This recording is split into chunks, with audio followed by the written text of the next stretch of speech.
நீங்க எனக்கு ஒரு வேலை வச்சிருக்கீங்க, அதை செஞ்சு முடிச்சிட்டேன்ப்பா. அதே நோக்கத்தோடு தான் பவுலும் வாழ்ந்தார். பவுல் சொல்றாரு, நல்ல போராட்டத்தை போராடினேன், ஓட்டத்தை முடித்தேன். I have run the race, kept my faith and finished my race. நல்ல போராட்டத்தை போராடி ஓட்டத்தை முடிச்சேன். I have finished my race.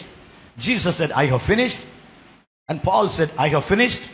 நம்மளும் ஓட்டம் முடியும் போது, நம்ம வாழ்க்கை முடியும் போது, நான் ஓடி முடித்தேன், தேவன் என்னை எதற்காய் அழைத்தாரோ அதை செய்து முடித்தேன். ஒரு ஆமீன் சொல்லுங்க. தேவன் என்னை எதற்காக அழைத்தாரோ அதை செய்து முடித்தேன். அந்த நிலையில நம்முடைய ஓட்டத்தை ஓடி, சின்ன வயசுல இப்படி நல்ல பைபிள் ஸ்டடிக்கு நீங்க வந்தது உண்மையிலே யூ ஆர் பிரிவிலேஜ்ட். இந்த மாதிரி சத்தியங்களை கேட்கறதெல்லாம் பெரிய ஆசீர்வாதம். இயேசு போல மாறணும்னா தாடி நீளமா வளர்த்து அங்கி போட்டுட்டு அலையிறது இல்லை, இயேசு போல மாறுறது. சில நினச்சிக்கிறாங்க இயேசு ரொம்ப நீளமா தாடி விட்டுருந்தாரு, காவி போட்டிருந்தாரு, காவி போட்டு தாடி வளர்த்தா இயேசு மாதிரி இல்லைங்க. கேரக்டர்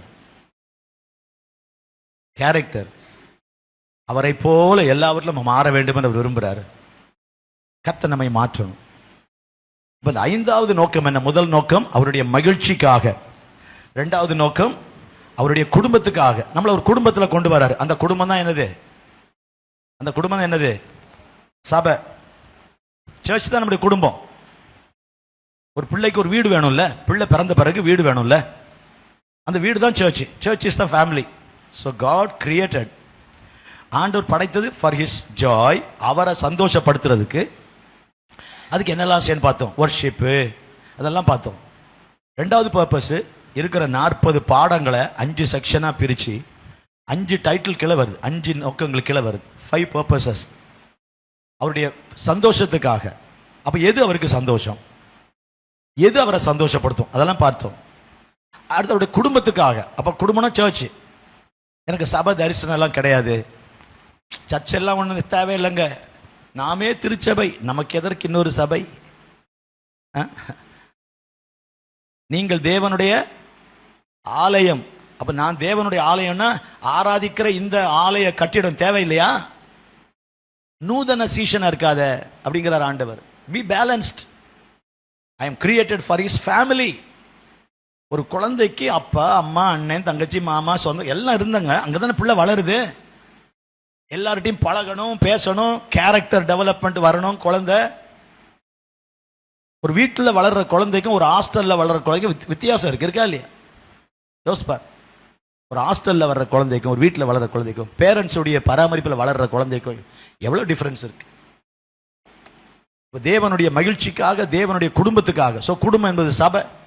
சபைக்கு நம்ம கொண்டு வந்திருக்கார் ஆண்டவர். உங்களை ஒரு நல்ல சபையில் வச்சிருக்காருன்னு நினைக்கிறீங்களா? அல்லேலூயா.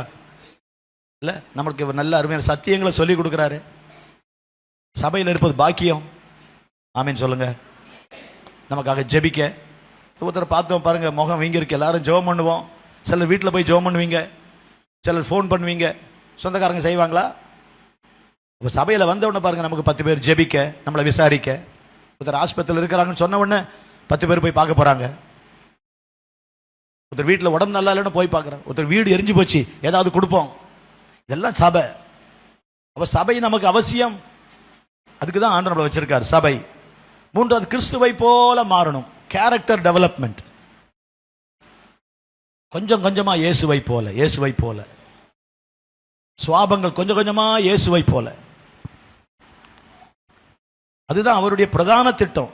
ரோமன்ஸ் 8:29, ரோமன்ஸ் 8:29ல தம்முடைய குமாரன் அநேக சகோதரருக்குள்ளே முதற் பேரானவராய் இருக்கும் பொருட்டு தேவன் எவர்களை முன்னறிந்தாரோ அவர்களை தமது குமாரனுடைய சாயலுக்கு ஒப்பாய் இருப்பதற்கு, குமாரனுடைய சாயலுக்கு ஒப்பாய் இருப்பதற்கு முன்குறித்தார். predestined. உங்களை கடவுள் முன்கூட்டியே திட்டமிட்டு பிளான் பண்ணி உங்களை செலக்ட் பண்ணி உலகத்தில் படைச்சது இயேசுவை போல மாத்துறதுக்கு. எவ்வளவு பெரிய பர்பஸ் பாருங்களேன். நம்மளை ஒரு என்ஜினியர் ஆக்குறதுக்கும் ஒரு டாக்டர் ஆக்குறதுக்கு இல்லைங்க, இயேசு போல நம்மளை மாத்துறதுக்கு ஆண்டவர் அப்பமே பிளான் வச்சுட்டார். ஒரு கை தட்டுங்களேன் அந்த ஆண்டவருக்கு. ஹல்லேலூயா. சோ அதுல கவனமா இருக்கணும். நான் ஒவ்வொரு நாளும் இயேசு போல மாறுகிறேனா? இயேசு போல மாறுகிறேன்னா இயேசு என்னெல்லாம் செய்தார்? அதான் மத்தேயு, மார்க்கு, லூக்கா, யோவான். நீங்க இயேசுவை போல மாறணும்னு ஒரு ஆசை வந்துச்சுன்னா மத்தேயு, மார்க்கு, லூக்கா, யோவானை படிங்க. அங்கதான் இயேசு என்னெல்லாம் செய்தார்னு இருக்கும். த லைஃப் ஆஃப் ஜீசஸ், இயேசுவின் வாழ்க்கை அங்கதான் பார்க்கலாம். So you must be Bible reader. நீங்க வாசிக்கிற ஆளா இருக்கணும். பைபிள் வாசிக்கலன்னா ஒண்ணுமே புரியாது. காந்தியடிகளை பத்தி தெரியணும்னா அவரை நீங்க ஒன்லே பார்த்துருக்கணும், பழகி இருக்கணும். இல்ல அவரை பார்க்கவும் இல்லை, பழகவும் இல்லை. இப்ப அவர் எப்படி தெரிஞ்சுக்கிறது? எப்படி தெரிஞ்சுக்கிறது? அவரை பற்றி ஒரு புஸ்தகத்தை வாங்கணும். ஒரு முறை நான் இங்கேயோ கூட்டத்துக்கு போயிட்டு இருக்கேன். ஒரு ஹோட்டலில் காலையில் அப்படியே வழியில் சாப்பிட்டு வெளியே வந்தால் நிறைய புக்ஸ் விற்கிறாங்க. இடி அமீன் அப்படின்னு ஒரு புக்கு பார்த்தேன். யார் இந்த இடி அமீன்? சரி வாங்கலாம், 340 ரூபாய் 350 ரூபா புஸ்தகம் விலை. இடி அமீன் வாங்கிட்டு வந்தேன், படித்தேன். அப்போ இடி அமீன் பற்றி எனக்கு தெரியுது. இப்போ கடாபி, லிபியா அதிபர் கடாபி. யார் அவரு? யாரோ 2 வார்த்தை சொன்னாங்க. நான் ஒரு புக்கை வாங்கினேன், அதை பார்த்தேன். முதல் பிரதம மந்திரி நேரு, அந்த புக்கை வாங்குறேன். 2ஆம் உலக மகா யுத்தம், அந்த புக்கை வாங்குறேன். வாட் இஸ் யூஎன், யுனைடெட் நேஷன்ஸ்னா என்ன, ஒரு புக்கு வாங்குறேன். இல்லைன்னா இப்போ போனு, இன்டர்நெட், நீங்க போய் என்ன செய்யறீங்க? சர்ச் பண்றீங்க, நிறைய தேடலாம். சாது சுந்தர் சிங் போட்டு பாருங்க, அவர் வாழ்க்கை வரலாறு தெரியும். எல்லாம் 18-20 நிமிஷம் வீடியோ. சாது சுந்தர் சிங், ஐடாஸ் கடர், கேலண்டர் இருக்காங்களே ஐடாஸ் கடர், த ஹிஸ்டரி ஆஃப் சிஎம்சி போட்டு பாருங்க. அப்படியாவது பார்த்து கேளுங்க, தெரிஞ்சுக்கங்க. இப்ப இயேசுவை பத்தி நீங்க தெரிஞ்சுக்கணும்னா இன்டர்நெட்ல போக வேண்டாம், இங்க இருக்கு. மத்தேயு, மார்க்கு, லூக்கா, யோவான் 4 பேர் இயேசுவின் வாழ்க்கையை 4 கண்ணோட்டத்தில் எழுதியிருக்காங்க. 4 ஆடியன்ஸுக்கு, 4 விதமான மக்களுக்கு எழுதுறாங்க. அதுதான் purpose. Matthew is for the Jews, Jewish people. அப்போ மத்தேயு, மார்க்கு, லூக்கா 4 பேரும் 4 ஆடியன்ஸை மனசுல வச்சு எழுதுறாங்க. எதுக்கு ஒரே இயேசுவை பத்தி 4 புக்கு நம்ம நினைப்போம்? ஒரு ரோமன் கத்தோலிக்க திருச்சபையில் இருக்கிற ஒருத்தரை பார்த்து பேசினா அதுக்கேற்ற மாதிரி பேசணும். இல்ல கடவுளே இல்லைன்னு ஒருத்தர் பேசினா அதுக்கேற்ற மாதிரி பேசணும். எம்மதமும் சம்மதம்னு ஒருத்தர் நினைச்சா அவருக்கு ஏற்ற மாதிரி பேசணும். அந்த மாதிரி தான் இயேசுவின் வாழ்க்கையை 4 கண்ணோட்டத்தில் எழுதி வச்சிருக்காங்க. ஆண்டவர் ஸ்தோத்திரம். அப்ப இயேசுவனை போல நீங்க மாறணும்னா மேத்யூ, மார்க், லூக், ஜான் 4ஐயும் படிங்க. 2.5 மணி நேரத்தில் அல்ல 3 மணி நேரத்தில் படிச்சிடலாம். மத்தேயுவை 1.5 மணி நேரத்தில் படிக்கிறான். மார்க்கு ஒரே நாளில் 4ஐயும் படிக்கலாம். உங்களுக்கு நேரம் இருந்தா இன்னைக்கு மத்தேயு, மார்க், லூக்கா, யோவான் 4 படிக்கிறேன். நிதானமா படிச்சீங்கன்னா ஒரு பெண் எடுத்து எழுதி இயேசு பேசாதிருந்தார் கோடு போடுங்க. அதை எந்த சந்தர்ப்பத்தில் பேசாதிருந்தார்? எல்லாரும் அவருக்கு விரோதமா பேசுறாங்க. இயேசு பேசாதிருந்தார். உண்மை போல மாறணுமேன்னு சொல்றேன். அப்ப நான் அப்படி இருக்கணுமே, அப்படி எழுதணும் சைல. நானும் அப்படி மாற உதவுங்கப்பா, என்னையும் இப்படி மாற்றுங்கப்பா. இயேசு குஷ்டரோகியை தொட்டார், என்ன அப்படி மாத்துங்கப்பா. இப்போ மத்தேயு, மார்க், லூக்கா, யோவான் when you read you will know more about Jesus. இயேசு போல மாறுறதுக்கு இயேசுவை பற்றி படிக்கணும். அதுக்கு அழகா இருக்கு. அவரை நேரடியாக கண்ணார கண்டவங்க, அவங்க மூலமா ஆண்டவர் எழுதினது, அவங்க மூலமா எழுதினது. இயேசுவை போல மாறுவது நம்முடைய நோக்கம். அதற்கு வேதத்தை படிக்கணும், கேட்கணும். ஏன் வந்து கேட்க சொல்றோம்? வாங்க உட்காருங்க, கேளுங்க. ஆண்டவருக்கு ஸ்தோத்திரம். அவரை சேவிப்பதற்கு, டு சர்வ் ஹிம். 4வது அவருக்கு சேவை செய்யணும்.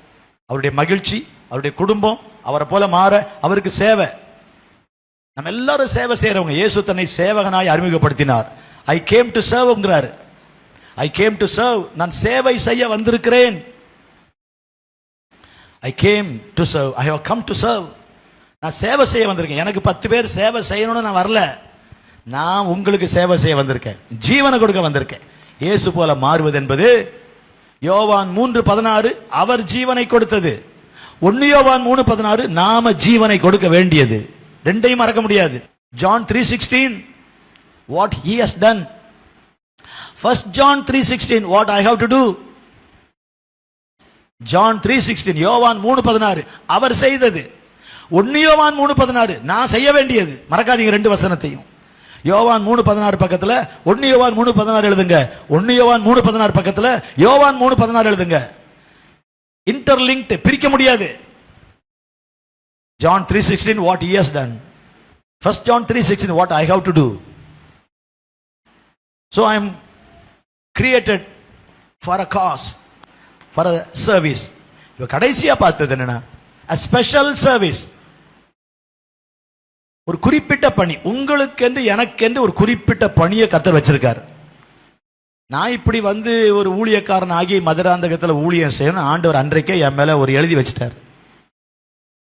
இதை செய்யணும்னு ஆண்டவர் எனக்கு ஒரு திட்டம் வச்சிருக்காரு. அது எப்படியோ நான் கண்டுபிடிச்சேன், பேசினாரு, கண்டுபிடிச்சேன்.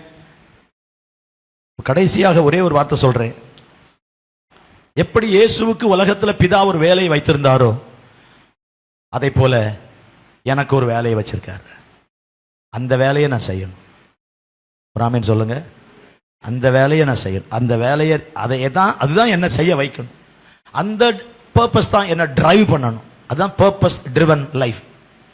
அந்த நோக்கத்தினால் வழி நடத்தப்படும் வாழ்க்கை. ஆண்டவருக்கு ஸ்தோத்திரம். அதை ஒவ்வொரு நாளும் செய்கிறோமா என்பதை நாம் கவனித்து நம்ம செயல்படணும். ஒரு அல்ல சொல்றீங்களா? நமக்கென்று வைத்திருக்கிற அந்த குறிப்பிட்ட வேலை, அந்த special service, service 5 special service, ஒரு விசேஷித்த வேலையை செய்ய கர்த்தர் உங்களை பேதுருவை யூதர்கள் மத்தியிலேயே கர்த்தர் பயன்படுத்தினார். எருசலேம், சமாரியா, அங்க யூதேயா. ஆனா பவுல கம்ப்ளீட்டா வெளியே கொண்டு போயிட்டார். புறஜாதிகள், for the gentiles. Paul was taken to gentiles. ஆண்டவர் தெரியாத மக்கள்கிட்ட ஃபுல்லா கொண்டு போயிட்டார். அப்படி கொண்டு போயிட்டு அவருக்கு அந்த வேலை, அவரை புறஜாதிகளுக்கு, இவரை யூதர்களுக்கு. ஆண்டவருக்கு ஸ்தோத்திரம். அவருக்கு கொடுக்கப்பட்ட வேலை அவரவர் செய்தார்கள். ஒரு அல்லையில சொல்றீங்களா? நமக்கென்று தேவன் வைத்திருக்கிற வேலையை செய்ய நம்மை அர்ப்பணிப்போம். அர்ப்பணம்னா என்ன, அதை மட்டும் சொல்லி முடிக்கிறேன். அர்ப்பணம் என்பது ஒரு செக் புக் இருக்கு. இப்போ உங்களுக்கு ஒரு 10,000 ரூபாய் கொடுக்கணும்னு நினைச்சேன்னா உங்க பேரை எழுதி அதில் 10,000 எழுதி கொடுப்பேன். புரியுதா உங்களுக்கு? உங்க பேர் எழுதி அமௌண்ட் எழுதி கொடுக்குறேன், நீங்க எடுத்துக்கலாம். ஆண்டவருக்கு என் பேரை எழுதி கொடுக்குறேன். I am writing my name on the cheque, but I'm telling him whatever you want to write oh God, that's submission. ஒரு செக் புக்கை உங்ககிட்ட கொடுத்து என்னோட செக் என்ன எழுதணுமோ எழுதிக்க தம்பி அப்படின்னு சொன்னா எப்படி இருக்கும் உங்களுக்கு? என்ன கம்ப்ளீட்டா கொடுக்குறேன். இப்ப ஆண்டவருக்கு என் பேர் எழுதி கொடுக்குறேன். இது என் பேரு. நீங்க என்ன எழுதணும் எழுதுங்க. மிஷினரி எழுதுறீங்களா எழுதுங்க, வட இந்தியாவா எழுதுங்க, அப்படின்னு அதான் அர்த்தம். நீங்க என்ன எழுதணும் எழுதுங்க. I am giving my life as a blank check. You can fill it, oh God. No question. கேள்வியே கேட்க மாட்டேன். அதுதான் சப்மிஷன்.